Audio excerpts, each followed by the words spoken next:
understanding of who you are and where you come from, so I can contextualize my presentation and not just bore you to death. So I'm Annalene Chitty. I work for national government in South Africa. I work for the Department of Trade and Industry in a division called Industrial Development. And our core responsibility is to develop economic sectors. We're responsible for 24 economic sectors, ranging from automotives, agro-processing, clothing and textile, rail, every kind of economic sector you can think of. We're responsible for developing industries within that particular sector. So, maybe I'll start with you. Sure, my name's Mimi. Anna, that's what you said the other day, right? Okay, I'm Alaknanda Das. I'm from India. I come from the northeastern region of India, which is the land of the Seven Sisters. And I work with the community of weavers. Weavers? And artisans. So we're very involved in the textile industry in South Africa. So. Yeah, that can be because mainly I'm dealing with the handloom weavers. So it's handloom. Handlooms. Handwoven. Handloom. Yeah. They are all hand woven, handcrafted, and we do it with silk, cotton, and even what do you call it? Plant fibers. We started with bamboo fibers and industrial waste also. I'm from Slovenia, and I work a lot with the women to empower them, to build their power and skills and all kinds of things they need to get successful. Hello, my name is Joanne Hamilton. I'm originally from the West Indies, but I'm currently living in China. And I am the founder of an e-magazine and lifestyle platform that celebrates early stage women entrepreneurs from developing economies. So I share a lot of stories from women who are actually building businesses from scratch in developing economies around the world. And I've been involved with a lot of business style accelerators adventures to help women build businesses. So I'm here. And that's what I do. Good morning, everyone. My name is Vino Govender, and my business is in the built environment. We do civil and structural engineering in South Africa. Amongst that, I do a lot of other things, but today I'm here to support my beautiful friend Annalene. Hello Annalene, I'm Kavita. I'm basically a corporate trainer, but I'm a professional storyteller and a coach for improving your vocabulary and a couple of other things too. Okay. Thank you. It's nice to meet you all. So I'm going to speak to you about a manufacturing accelerator for women in the industry. And it may sound very fancy, but it's simply an advanced incubator for women, by women, supporting women. And I might have so I'm going to try and keep it simple, right? My slide is very corporate and pitched at the corporate industry, but I'm going to try and talk to you about this. So the whole idea about having a accelerator is to look at analyzing the challenges that women face in manufacturing. Now, if you think about women, we're often very stereotyped. We're often put into little boxes, like, for example, Vino is in the built environment industry, engineering. It's largely a male-dominated world. So she's broken through those stereotypes. But other women are usually in the clothing and textile industry, they're usually in agriculture, or they're usually in services, like, for example, I know when I was growing up, the only options that was available to me was to become a nurse, a teacher, possibly a lawyer or an accountant. So we were not taught about the big corporate world and all the economic sectors that you could break into. For example, in South Africa, rail is a very male-dominated sector. Rail, automotive sector is very male-dominated. Engineering is male-dominated. So the whole idea of having an accelerator is to encourage economic transformation. The one good thing, I'm not sure, I know Vino knows about South Africa, but many of you may not be aware that South Africa is actually very progressive when it comes to economic transformation. So we're looking, so they place women at the top of the which is a good thing, right? Because when we're looking at giving out public tenders or we're looking at opportunities, we often try to target at least 50% of women participation. So we've got what is called a broad-based Black economic empowerment policy, and the whole idea of that policy is to create an enabling environment for women and other vulnerable groups like your disabled and youth to participate and benefit from economic opportunities. So the whole objective of an incubator is firstly to identify the challenges women face. Secondly, it's to have a vision to increase the participation of women in manufacturing and other industrial sectors. Then thirdly, it is to look at what are the gaps. What is it that women need for us to increase their participation in these sectors? Okay, and the last thing is to identify partnerships. Now, this is just merely a policy context. In South Africa, these are all the policies that we have to support this kind of accelerator. Now, the whole rationale for supporting women in industry is firstly to empower the woman, but secondly is to create jobs. Now, if you think about it, right, a woman that's economically empowered does not have to subject herself to some of the social evils out there, like, for example, abuse, poverty, other things that actually keep women down. So when a woman is empowered economically, she has some kind of power, right? The vision for this accelerator is to develop an intensive program which includes access to mentorship, education, networking, skills enhancement, access to markets, which is our largest problem, networking opportunities, and making sure that businesses grow rapidly. And it's moving an entrepreneur into a shared space. So very often, if you're an entrepreneur by yourself, it's a very lonely world, right? But if you have other women where you can participate in their value chain and they can participate in yours, and you have the shared opportunity of having an HR person or a boardroom, or office space is so expensive. So having a boardroom, having somebody to take your calls, it presents a far more professional approach than if you're sitting in your home and running it from your bedroom or from your lounge. So the idea is to move women into a common space where there's shared facilities, but also they can network off each other, support each other, and build each other up. Now, if you think about the whole, I don't know about your countries, but when you think about procurement and opportunities in the industry, very often it's mainly the large companies that actually benefit. And who are the CEOs of these large companies? Usually men, right? And SMMEs and women-owned businesses are often excluded from this whole ecosystem of procurement or delivering of goods. Now, the whole idea of having an incubator that is supported by government is to ensure that when you have women in this incubator, they can benefit from public procurement. So think about some of the things that government procures. They do events, they build roads, they're responsible for services like electricity, water provision. And imagine women being able to supply some of these services as opposed to large companies, like for example IT. Information technology is usually very male dominated. And very often,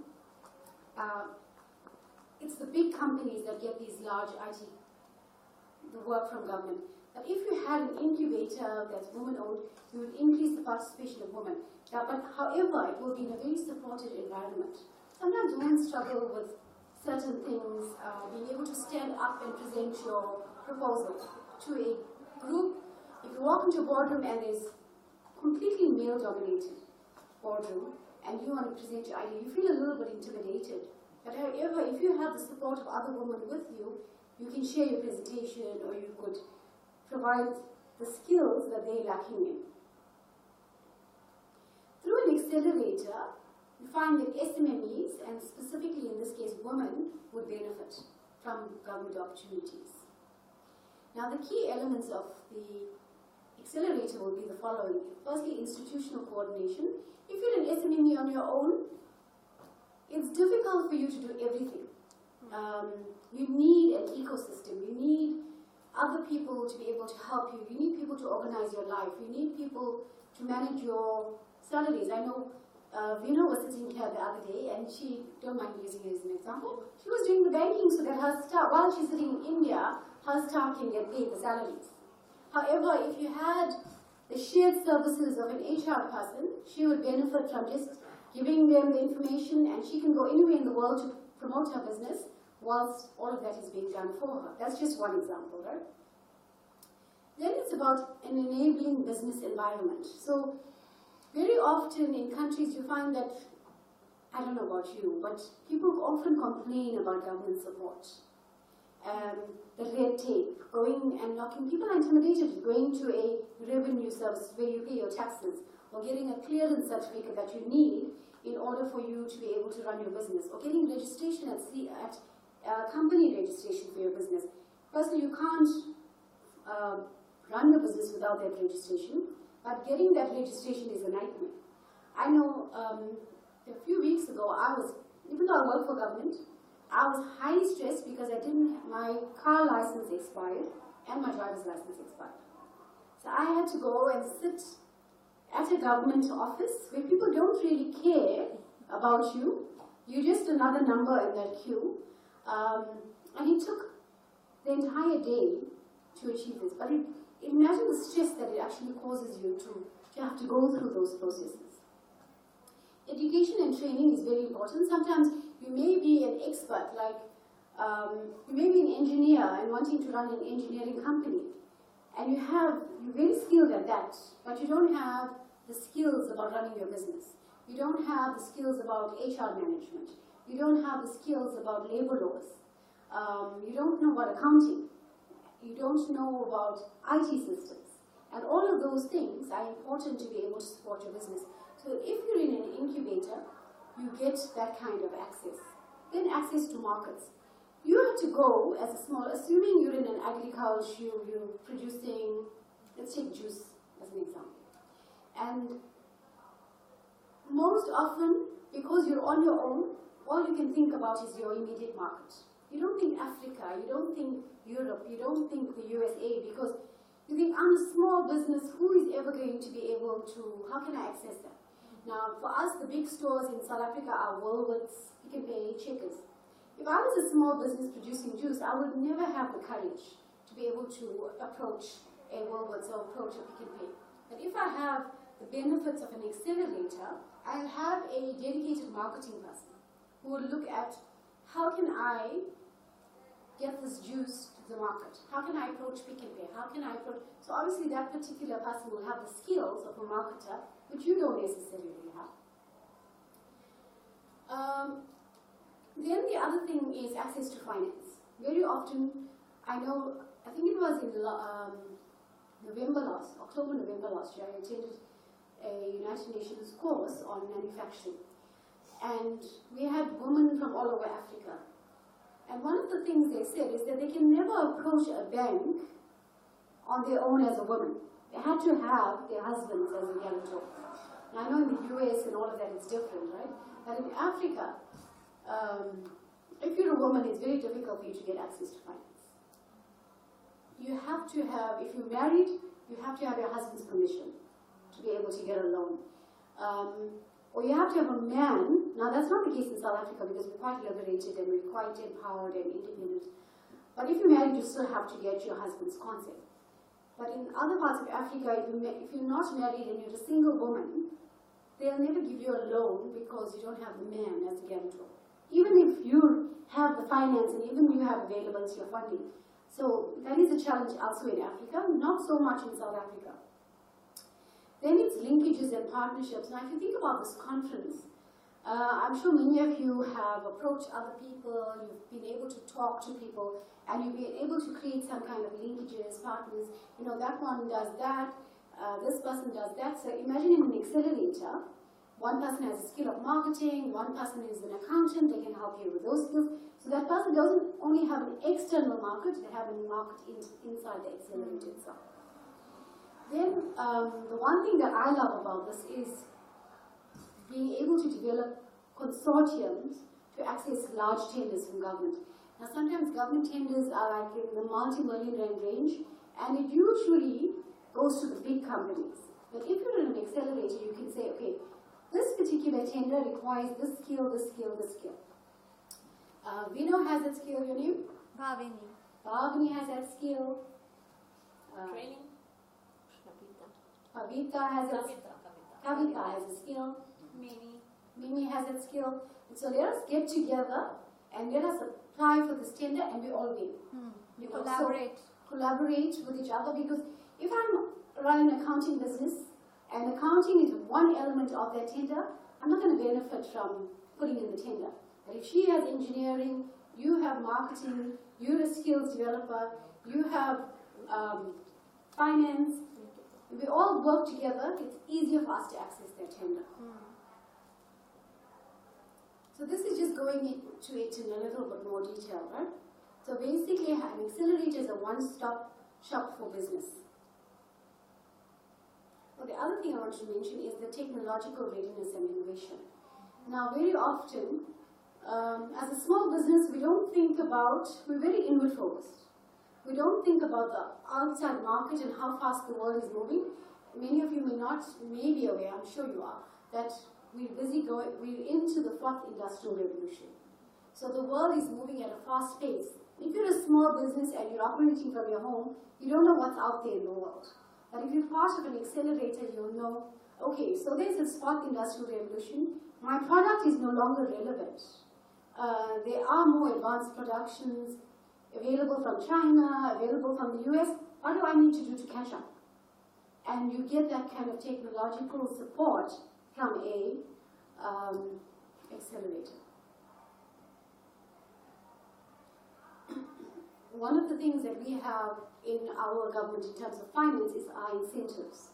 So we provide grants, and I found this quite fascinating because in other presentations, lots of people say they don't get that kind of support from their governments in terms of grants. Mainly, if they have to think about finance, they have to think about going to a bank, and you have to pay back with interest.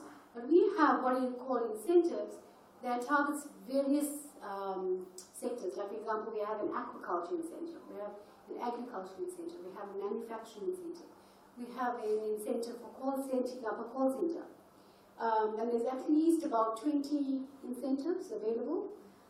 And I think that's actually a fascinating story for us and something that we should be proud of as South Africa, because we're very enabling when it comes to facilitating access to finance. How much money does it take? You can get? Depends on how, sometimes the minimum will be 10 million rands. In US dollars, it will be just under $1 million US dollars. Maybe about 900,000 US dollars, which is a lot of money to be able to start your business. But obviously, you need to have run your business for a while and demonstrated some level of success. What happens is sometimes when you give a startup finance, they get so excited by that amount of money in their bank, they would think they own the money. So the next thing is a BMW, Mercedes, buy a big fancy house, and you actually have nothing to show. For us, giving you the incentive is to make sure that you are able to create jobs and employ other people. But if you see the incentive as something just for yourself and to enrich yourself, then obviously that's not going to work. And therefore, we have a whole lot of rules in place to be able to access that. I don't want to disturb the discussion, but I just wanted to No, it's ask fine. you I about don't mind something. because I'm the only one presenting, so I'll engage. The kind of funding that you provide to the startups and to the new businesses, does it come at the cost of their equity? Do you ask for a share in equity, or do you just give it as a grant? No, it's given as a grant. Because as government, we can't have equity into other people's businesses. So Right? that's why the government routed through different acceleration centers. Yeah. So you can, providing, if you route it through the acceleration center, it actually benefits because you'll be able to target more people. Right. So if you're giving an incentive, like, I know recently somebody that I know applied for a 20 million grant to set up an agriculture farm. You're actually enriching one person. But if you route it through an accelerator, but we do have incubator funds as well, where we fund the actual incubator and then everybody benefits from that, which is kind of a win-win. Right, but not at the cost of equity. No. Okay. Assuming as an independent business, you want to set up an incubator, and you say, okay, there's 20 people that this incubator can accommodate, I'm willing to provide the infrastructure, the services and all of that, and I'll take 20% equity in your business in exchange for free office space, in exchange for a receptionist, in exchange for a boardroom. That's how private Private incubation incubators centers work. work in India, yeah. With government, it's different. We don't have to. Are you from India? I am from India. Do you live in India now? I live in Okay, so what do you do? I mean, who do you work with? I run two businesses, one of which is an outsourcing firm and the other one is a publishing house. We have said no to funding because that was coming at a cost of diluting our equity. And it's not only about equity, they kind of change your model of business. So you start something with a conviction, with an idea and framework, but when you invite someone from outside, they try to change. Yeah, and then the business does not remain what it was about. So, when funding comes at the cost of equity, there are so many other things to look at. Yeah. But at the same time, if it doesn't come at the cost of equity, you have all those BMWs and Mercedes coming out. I think So it's a thin balance that you have to maintain. That's why they have all of these rules. They do site visits and they give you the money in terms of tranches. So you don't get 20 million rand one time. If you achieve this milestone, you'll get 2 million. If you achieve that milestone, you'll get 2 million. So it's funding the operational expenses of your business without just giving you the opportunity to, because obviously you have 20 million rand in your account. What's the first thing you'll do? You live large, right? But not thinking about the future, not thinking about creating the employment and making sure that your business succeeds. After a year, why do you find such a high level of startup failure? It's for that very reason. They think money is the first thing they need for their businesses, but they don't know how to actually manage that finance well. Education, as I said, is critical. Practical entrepreneurial support. Now, you would be able to say, listen, and what you said outsourcing, right? Are you talking about like call centers kind of outsourcing? No, it's not a call center, but it's an administrative office setup for small and medium companies based in US and Australia. So they just outsource their back office to India. Okay. So it's a little bit like that, right? But so just not the sales part of it. Call center is more about converting sales or support. Yeah. So you would know that if you're on your own in this business, it's a very lonely world. It is. And you need other people to be able to support you with knowledge, with financing, with mentorship. I know we had a Women in Business program not too long ago, and we partnered with a company called Deloitte in Tush, which is it's around the world, right? Yeah. Auditing firm. And what we find is that women are very intimidated by auditors. Because when you get an auditor, the first thing you think, audit, I did something wrong, so what are they going to find out? What are they going to pick up when you think audit? So the idea was, instead of having an auditor check what you did wrong at the end, having them up front to support you and tell you how to get things right. So we had an auditor to support each SMME and to partner with each SMME and went along the journey with them and said, okay, this is how you do your finances, this is how you manage your HR, this is how you manage your performance, this is how you, and it was such an incredible thing because we find that women that started just thinking of an idea, a business idea, or just starting up, were able to build multi-million rand businesses just with the support of a mentor. And it makes a huge difference because remember that auditor has years of experience in organizational development, in human resource development, in accounting, financial management, and he can bring that kind of expertise, and it was at no cost. It was just them giving their time, and it has so much of value. Then transformation is important, right? I'm not so sure. Okay, my very limited experience of India would be what we watch on TV. So yes, we are. That's cute. Then I'm sure that definitely skewed. So what we see. So my favorite programs, I watch are ZTV and Glow TV. I'm a fan, and sometimes some Bollywood. And one of the things you see is very oppressive environment for women. Women are always subservient. Women are always, very often you find, I think South Africa, because the Indians in South Africa had come from India at some point, you have a large contingent of the women population that are still like very subservient in the way and the man is always superior, right? So I'm not saying it's necessarily a bad thing. The gentlemen in the room don't get intimidated. I'm just saying that women are often made to feel like second best. They can't make decisions on their own. So in South Africa, we're really focusing on transformation. And transformation by itself is not sufficient. It has to be economic transformation because of the point I mentioned earlier, right? So that's why I'm saying I have a limited understanding. So that is how I see India. That, but when I come to this conference and we meet empowered women like yourself, it changes that perception. It says, okay, I think women one are. reason why people who moved out from India few decades back, they still feel that it is the same situation right now because in some way they're stuck in time. They had seen India in a different era and they continue to see it in that light because they have not had enough opportunities to come back and see the change. And so that's the reason. But that apart, I think accelerators, like you mentioned, they help in mentoring programs. That is one of the reasons why I considered moving to an accelerator facility because I was there was a mentor who I wanted to have to take my business to the next level, but it was not possible on an individual capacity to go and approach them because they have their own coaching business going on, which a startup cannot afford, right?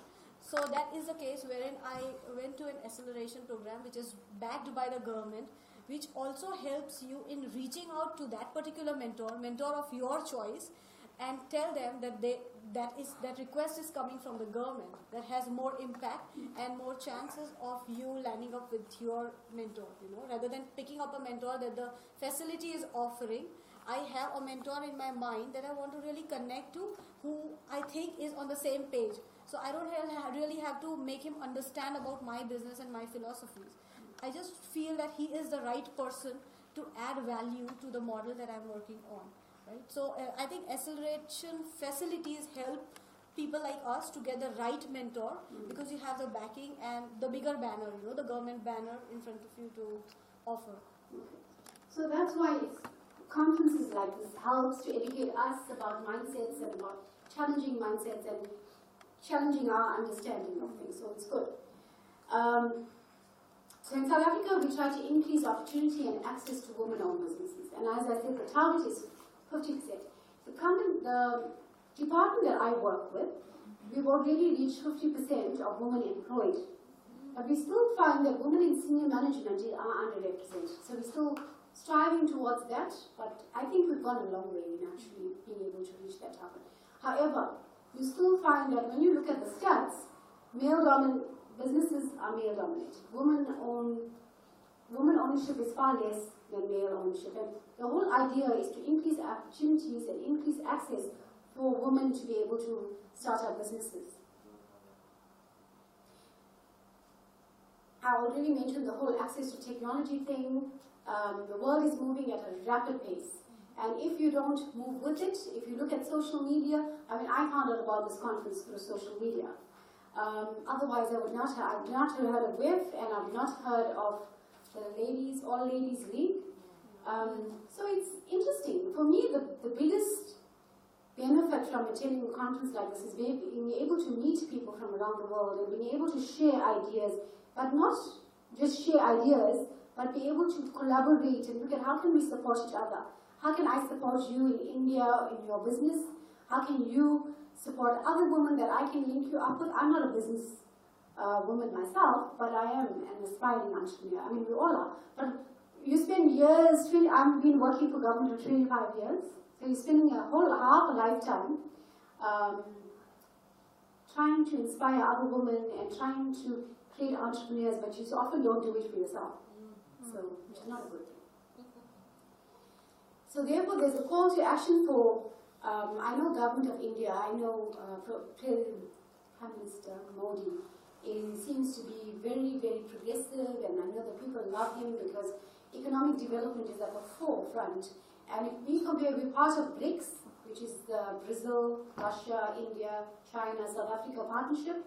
And we know India is actually just catapulting in terms of their GDP, in terms of the economic growth. Second only to China, I think. Yeah. And whilst the others, okay? Seventh largest economy. 7th largest economy. She's Now I'm talking about the BRICS. catapulting of economy. BRICS, yeah. Oh, yeah.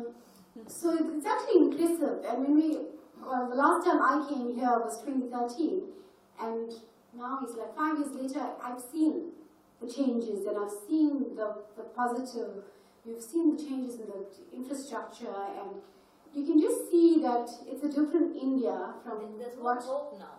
Yes. And I'm listening to the taxi driver.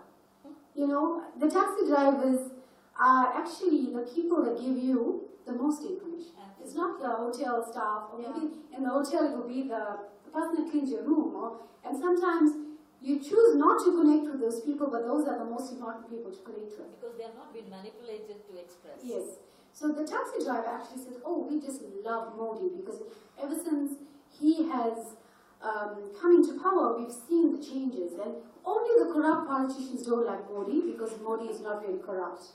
And he's more about, but people that are really interested in wanting change and wanting economic development, they are interested. So you can see, you know, it's a different India from what we say. And I know we have a 150-year history of being indentured laborers in South Africa. But our connection is always to India. And so we still wear, I'm not wearing it now, but we still love our traditional dress, we still follow our culture, and we still see ourselves as Indian. We connect How in we so Indian. many different ways. So many different ways. And our culture is very similar. We don't, even though we live in somewhat westernized South Africa, we're still very much connected to our culture. So, getting back to my story, is the whole idea is to remove the stigma of failure, to create networking opportunities, to create alternative funding opportunities. We have a number of tax incentives as well, to be able for entrepreneurs to share their stories. I mean, just from listening to you, it was a simple story, but you feel inspired. Listening to you the other day was very inspirational. And listening to other people that it gives you hope. It gives you, okay, I can do this. I might have failed in this, and that, but there's always hope. There's always an opportunity for me to do better. And also helping the next generation of entrepreneurs. I don't know how old you are, but she looks like a very beautiful young woman, and it's inspirational to see. She doesn't have a real daughter, I'm assuming she's not married. I have a daughter. She's 9. Okay. But it's a young woman, and a young woman who's breaking the chain, breaking through the barriers that you fit, that the rest of the world stereotypes you, and getting into the business world. We know herself, breaking the barriers of engineering, which is a very male-dominated environment, and I'm like fascinated by the fact that she's in an engineering business. I'm often asking her, so what do you do? What do you do? It's because of that. Because you don't see women leading an engineering company, which is excellent, right? And then looking at sponsors. Now, in South Africa, we have what is called, and this is very important, it's called enterprise development. So, I'm not sure, I haven't come across it in any other country, and I've presented quite a few places, and they were fascinated by this. We have what is called an enterprise development fund. So, corporates, okay, let me go one step back. We have what is called a broad-based Black economic empowerment policy. The whole idea of this policy is to promote economic transformation. Now, the only way, so it's not only government's role to be able to promote economic transformation, it's not only government's job to do that, it's also the private sector who is benefiting from government opportunities because we give them the electricity, we give them the water. I mean, they're paying for it, right? But the infrastructure, the roads, you need to be able to give back. So we force, it's part of their scorecard, it's part of the policy to be able to contribute 3% of your turnover to support small businesses. Now think about this. Let me see. Big company, I'll give you an example. IT companies in South Africa are huge. Like we have Oracle, which are international global companies. Oracle, IBM, their turnover is in the range of billions of rands. If you think about 3% of a multi-billion rand turnover for a company to be able to support an enterprise, Can you imagine the value and how much benefit it is? But the only problem is not a lot of SMEs know about this. The other program that we have is really quite fascinating. It is called NIP, that's the short term, and it's a National Industrial Participation Program. So this is, if a company from the US, just say for example, wants to provide services in South Africa, so we have these large tenders, right? If the tender is worth more than 10 million US dollars, that company has to give back 30% of that value to supporting some enterprise in South Africa, or it can be in the form of exports, increasing the exports of the company, getting that company, just say you're a small business and outsourcing, to get your company to provide a service. It could be in skills development, it could be in any aspect of growing the enterprise. Sorry, it's 30% of the grant amount? Yes. That's quite That's Tender quite It is amount. huge. It is a huge. What's The tender value. the tender value? Yeah. So, which means that it Your is, contract value. and then when you bid for a tender, you still make profit after giving Yes. 30% upfront? Yes. Obviously, Well, the it depends on your tender. cost. How did you cost it? Taking into account that's what So if the you know, criteria is. if you know upfront, Yeah. right, that this is going, if in order, because you think about the large value, 10 million US dollars. In South African rands, that's like 1.2 billion, I think. It's a lot of money. So the 10% is usually not so much in the big scheme of things. We do struggle. Sometimes companies think, oh, do I really? But if you think about the benefits that they're getting in terms of accessing that market, South Africa is a huge market, they do go for it. But the one thing that we're starting to do is let them know upfront that there is this obligation, so you choose to apply for the tender or not. So if you want to get the tender, then you need to know that this is the obligation that you have to fulfill. There's actually like 12 billion rands outstanding in terms of obligations that needs to be fulfilled. Just that also another thing is that people are not aware of it. So we have some fabulous programs, interesting developments. It's just that we don't speak about it enough. And we don't share our stories enough. People don't think, when you're in the country, you think, okay, that's just our job. That's what we do. You don't think about it as something beneficial to other countries. And that's why conferences like this are important, because we're able to share those stories. You can go back to your government and say, hey, I know the US does it very well in terms of their obligations. They don't negotiate. They don't, you want a tender in the US, this is it. There is an obligation that you need to fulfill to support the local economy.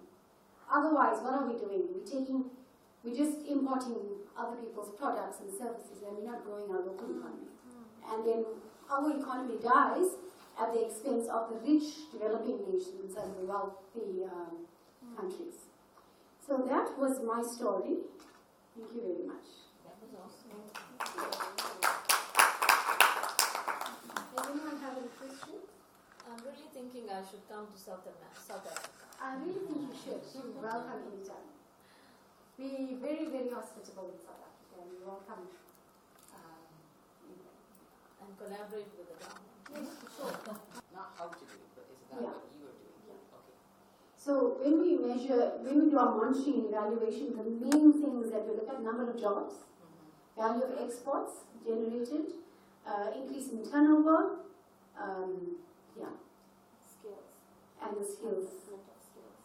And of course, the giving back in terms of economy, contributing back to your economy. Yeah, the social responsibility. I think that's what we really big on, because You have started in India. we're trying to move away from an import-driven company to an export-driven company to grow our local economy. CSI is fine. We also have CSI. It's also part of our broad, but it's also very, in terms of the scoring, CSI is like 5%. Enterprise development is 40%. So out of 100%, I need to score you as the larger business. In order for you to be able to access government tenders, I need to be on a level 1. So I need to have a score of over 100. So 40% would be, so there are a couple of things at the top, which is like management. Who owns the business? Is it a male South Africa, we're also very divided on racial lines, so we try to focus on the empowerment of black people. So is it male? Firstly, black-owned business. Is it male? Is it female? Is it youth-owned?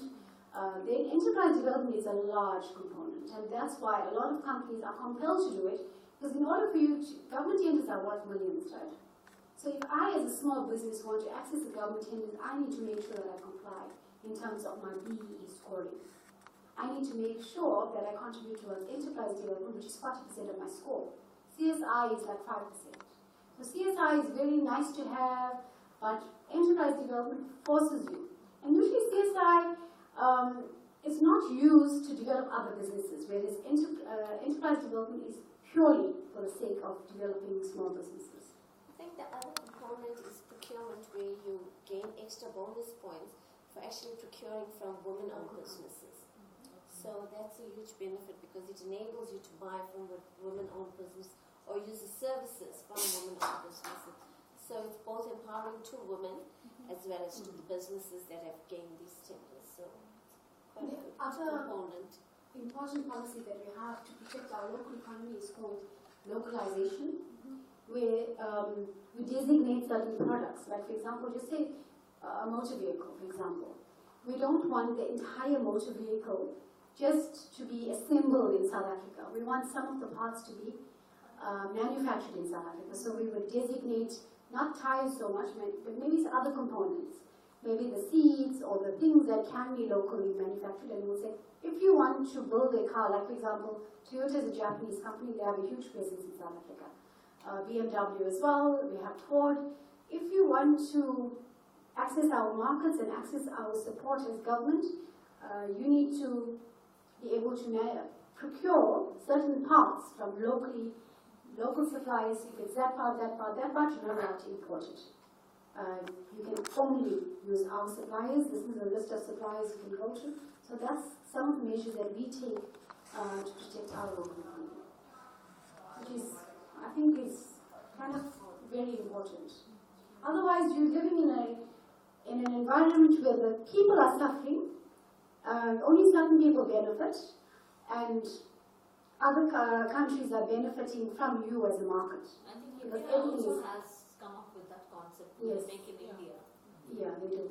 India is very good when it comes to that. Alright, so thank you very much. Thank you. Question.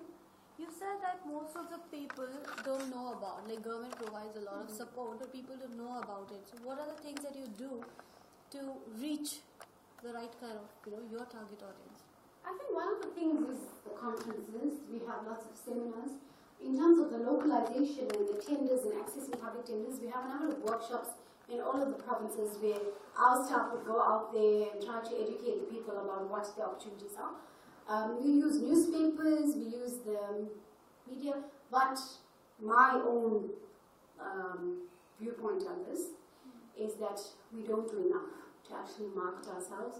We don't do enough to actually let people know what are the, like did you know that there was this NIP program and about the enterprise development? Yeah, she would know that. But NIP, I know I went to Department of Trade and Industry about 3 years ago. I was like completely blown away because previous to that, I worked with small businesses. And I know that the one thing that and I developed an enterprise development strategy for my municipality just to make sure I identified like about 20 corporates and then said, please come into our program because we have these enterprises. So in order for you to get enterprise development points, we have a ready-made market for you. You don't have to do anything because corporates are mostly interested in their bottom line. They don't have the time to develop SMEs. So we created that kind of bridge. So we have those SMEs, you have the money, and we are kind of channel the resources to the SMEs, and it worked really well. So when I went into trade industry and I saw this program, I said, wow, I didn't know about it, and yet I worked for government before, and I kind of linked up these two municipalities. It's just that sometimes government officials are lazy, right? I'll be the first to admit it. And they don't want to go beyond, they don't have the passion that is required for you to be able to do your job. I think one thing that you can take away is government these days is starting incubation centers in India, and one thing that they have done is they go to the universities. the government university, the state universities, and they have set up an incubation center in the university campus, because most of the startups these days are starts up from the college campus, so that gives them a visibility and that gives access to people who are really vocal about it. So the college people are really vocal about what's going on in their campus, and they keep mentioning the incubation center, and that attracts the right kind of people in it to keep it sustainable. All right, so thank you very much for that. Thank you. Yes. I took a cup. One more.